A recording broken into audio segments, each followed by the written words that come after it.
My neighbor stood in my empty living room with my house key in his hand. Then he said, "I paid the debt. They cannot take your home now." I stared at him like he was a stranger. This was the same man I had blamed for every bad thing that happened to me. This was the man I had called cold, rude, and heartless.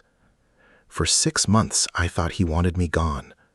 But that morning, I learned he had been saving me in silence. To understand how I reached that moment, I must go back to the winter when my life began to fall apart. And it started with one locked door. My name is Mark Wilson. I was 38 years old. I lived alone in a small house at the end of Maple Street. My wife had died 2 years earlier, and after that, the house became too quiet. I worked at a furniture store, but the store closed suddenly.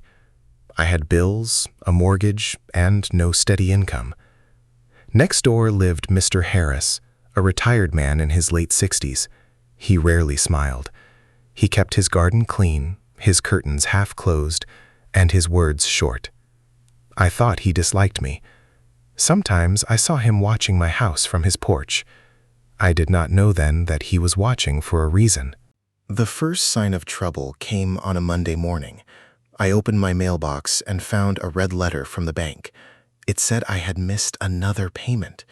My hands became cold. I sat on the porch steps and read the same lines again and again.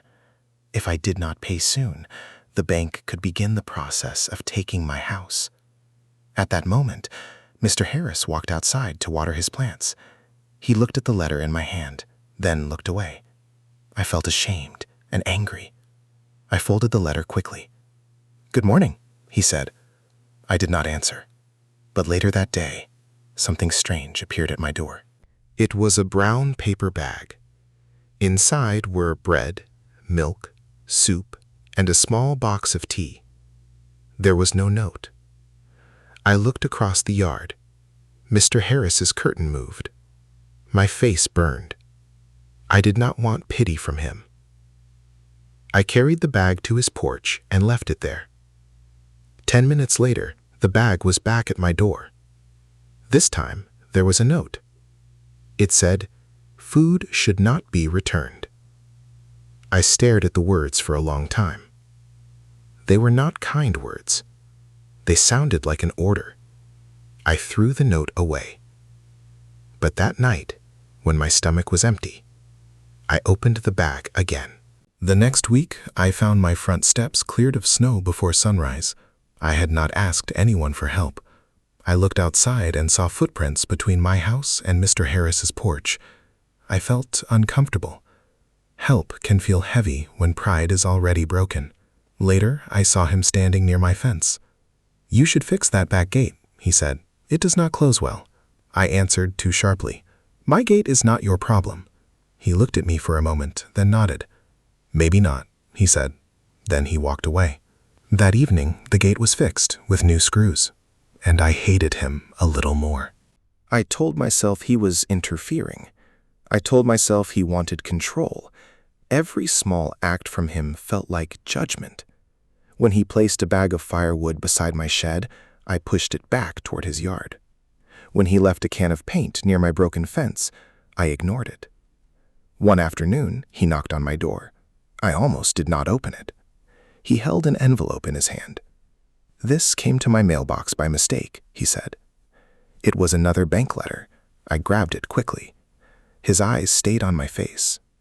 "Mark," he said softly, "do you need help?" I slammed the door before I could cry. After that, I avoided him completely. I left the house early and came home late. I sold my tools, my old television, and most of my furniture. Still, the debt grew. One evening, I heard noise near my back door. I opened it and saw Mr. Harris holding my broken lock. "What are you doing?" I shouted. He stepped back. "This lock is not safe," he said. "I was only checking it." My anger exploded. "Stop touching my house!" His face changed, but he did not argue. He placed the lock on the step and said, "One day you will understand." Then he left me with a sentence I could not forget. The next morning, I found a small white card under my door. It had only 3 words on it. please forgive me. There was no name, but I knew it was from him. Forgive him for what? For the food? For the gate? For the lock? I did not understand. I wanted to ask him, but pride stopped me again. That afternoon, I saw him carrying a box from his garage. Inside were old photo frames, books, and a dark blue coat. He looked tired, older than before. For the first time, I wondered if he was also losing something. Then I noticed something missing from his hand. Mr. Harris always wore an old silver watch. I had seen it many times when he watered his plants, but that day, the watch was gone.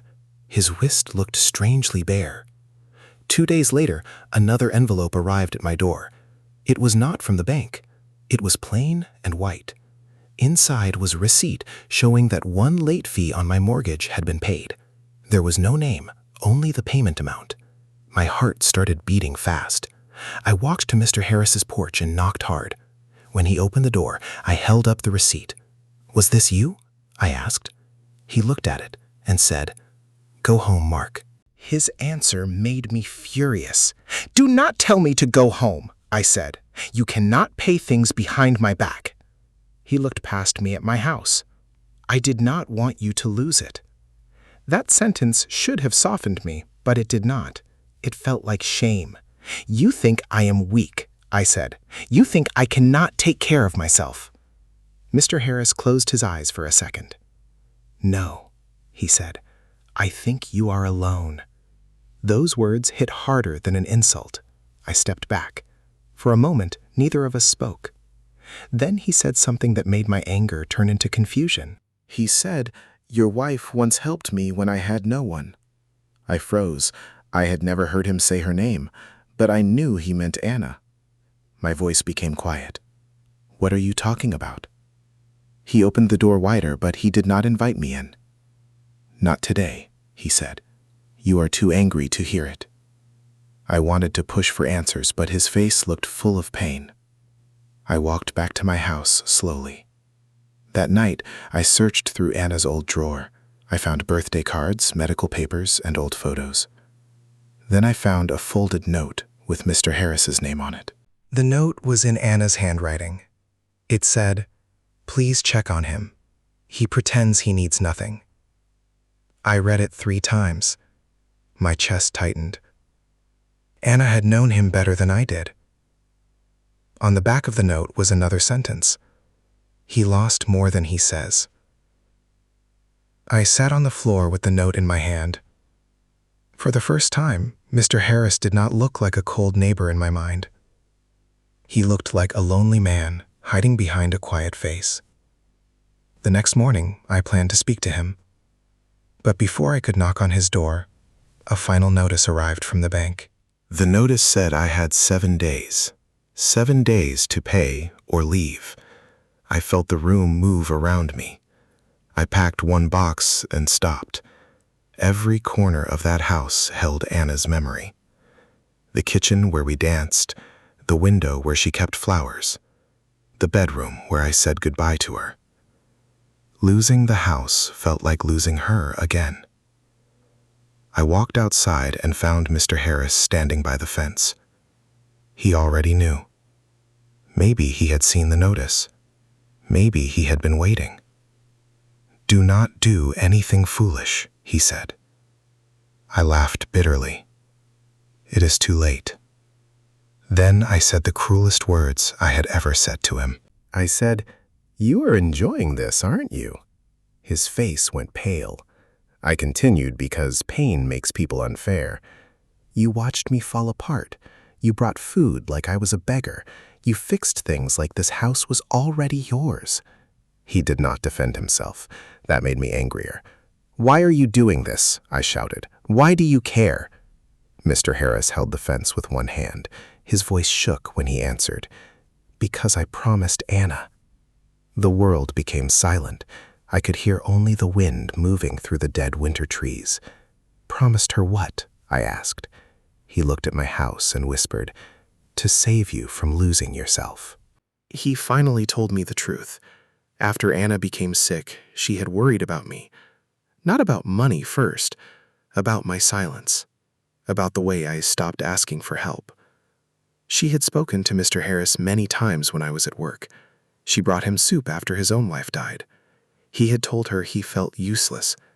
She told him, "Then help someone who will never ask." Before she died, she asked him to watch over me if life became too heavy. He had promised her. I wanted to be angry, but my anger had nowhere to go. Then he opened his hand and showed me a bank receipt. It was the full amount needed to stop the house from being taken. My breath disappeared. "How?" I asked. He looked down at his bare wrist. "I sold the watch my wife gave me," he said, "and some other things." I stepped back as if the words had pushed me. "You should not have done that." He gave a sad smile. "I know." I felt sick with shame. I had returned his food. I had shouted at him. I had called his kindness control. But he had given up something precious to protect the last place where I still felt close to Anna. Then he said, "There is one more thing." He took a key from his pocket. It was my spare house key. Anna had given it to him before she died, in case of an emergency. "I never used it," he said quickly. "Not until today." The bank man came early to inspect the property. I told him the payment was made. I opened the door only to prove the house was still cared for. I stared at the key. For months, I had thought he was invading my life, but he had been standing quietly between me and the edge. I covered my face with my hands. "I am sorry," I said. It was the smallest sentence for the biggest mistake. Mr. Harris did not say it is okay. Maybe it was not okay. Instead, he sat on my porch steps and waited. I sat beside him. We stayed there in silence for a long time. Then I said, "I thought help meant failure." He nodded. "I thought the same thing once." He told me that after his wife died, he refused every visit, every meal, every kind word. Anna was the first person who did not leave. "She saved me by staying near," he said. "So I stayed near you." I looked at the house, then at him. For the first time, I did not see a neighbor. I saw a promise. In the weeks that followed, I did not let Mr. Harris carry the burden alone. I found temporary work. I sold what I could without shame. I made a payment plan with the bank. Every Friday evening, Mr. Harris and I sat on the porch with tea. Sometimes we talked about Anna. Sometimes we talked about his wife. Sometimes we said nothing at all. The silence was different now. It was not empty. It was peaceful. One day, I bought back a silver watch from a small shop. It was not the same watch, but it was close. When I gave it to him, his hands began to shake. He looked at the watch for a long time. "You did not have to do this," he said. I smiled. "Food should not be returned," I said, using his own words. He laughed softly, and it was the first real laugh I had ever heard from him. Years later, when people asked how I kept my house after everything fell apart, I did not talk about money first. I talked about the neighbor I misunderstood. I talked about the man who saved my home, not by being loud, but by staying close when I pushed him away. Sometimes, the person who saves you is not the one who breaks down your door. Sometimes, it is the one who keeps a light on next door.